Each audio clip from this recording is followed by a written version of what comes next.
নেওড়াভ্যালিতে ধুন্ধুমার নেওড়ার ধারে solid waste management প্রকল্পের বিরোধিতায় এলাকার মহিলাদের বিক্ষোভে উত্তাল এই মুহূর্তে ওই এলাকা।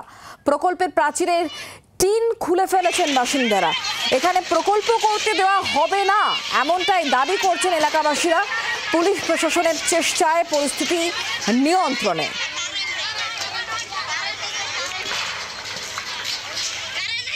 নেওড়াভ্যালিতে ধুন্ধুমার কাণ্ড। নেওড়ার ধারে সলিড ওয়েস্ট ম্যানেজমেন্ট প্রকল্পের বিরোধিতা করা হচ্ছে স্থানীয়দের তরফ থেকে। মহিলাদের বিক্ষোভ। প্রকল্পে প্রাচীরের টিন খুলে ফেলেছেন বাসিন্দারা এবং তারা বলছেন তারা এখানে কোনো রকম প্রকল্প করতে দেবেন না এমনটাই দাবি তাদের। পুলিশ প্রশাসন ঘটনাস্থলে আসে এবং পরিস্থিতি নিয়ন্ত্রণে আনা হয়েছে। নেওড়াভ্যালি ছবি দেখতে পাচ্ছেন যেখানে সলিড ওয়েস্ট ম্যানেজমেন্ট প্রকল্পের বিরোধিতা স্থানীয়দের। মহিলাদের বিক্ষোভে উত্তাল হয়ে ওঠে গোটা এলাকা। পুলিশ আসে ঘটনাস্থলে। প্রকল্পের প্রাচীরের যে টিন সেটা খুলে ফেলেছেন স্থানীয় মানুষজন এবং তাদের বক্তব্য একটাই, তারা এখানে এই প্রকল্প করতে দেবেন না এমনটাই বক্তব্য তাদের। অরূপ বসাক এই মুহূর্তে আমাদের সঙ্গে রয়েছেন, আমাদের প্রতিনিধি টেলিফোন লাইনে। অরূপ, স্থানীয় মানুষজন বিশেষ করে মহিলারা তারা এই প্রকল্পের বিরোধিতায় সামিল হয়েছেন, তারা টিনের প্রাচীর খুলে দিয়েছেন, কি বক্তব্য, কেন তারা প্রকল্প এখানে করতে দিতে চান না?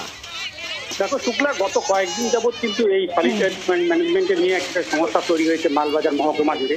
বিশেষ করে এখানকার বাসিন্দাদের যেটা বক্তব্য, যেহেতু মালবাজারের সমস্ত আবর্জনা এখানে আসে পড়বে, তাহলে কেন মেটলি ব্লকে কেন এই সলিড ওয়েস্ট ম্যানেজমেন্টের প্রকল্প এখানে হবে? তাদের দাবি এখানে বহু ঘরবাসীদের লোক থাকে, আদিবাসী সম্প্রদায়ের মানুষ থাকে।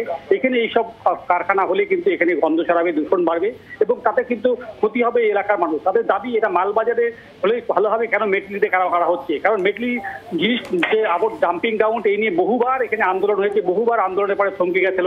তবে এবার কিন্তু জমি চিহ্নিত করে সরকারিভাবেই কিন্তু এই জায়গাটা চিহ্নিত করা হয় নেওড়া নদীর পাশে। কিন্তু তারপর থেকে কিন্তু দফায় দফায় গন্ডগোল, গতকাল রাত পর্যন্ত গন্ডগোল চলে। এখন পর্যন্ত সেই কাজ কিন্তু থমকে আছে। গতকাল রাত পর্যন্ত কিন্তু স্থানীয় মানুষ যারা মেটলি বাসিন্দা তারা কিন্তু যে টিনের বেড়া দেওয়া ছিল, যারা সেই সমস্ত বেড়া খুলে দেয় এবং সাইনবোর্ড এবং মমতা ব্যানার্জি লাগানো যে ব্যানার ছিল সেগুলো সব খুলে দেয়। তাদের দাবি অবিলম্বে এইখান থেকে এই প্রকল্প সরিয়ে নিতে হবে, এখানে কোনোভাবেই প্রকল্প করে দেওয়া যাবে না। বাংলার আওয়াজ, বাঙালির আবেগ, জি 24 ঘন্টা।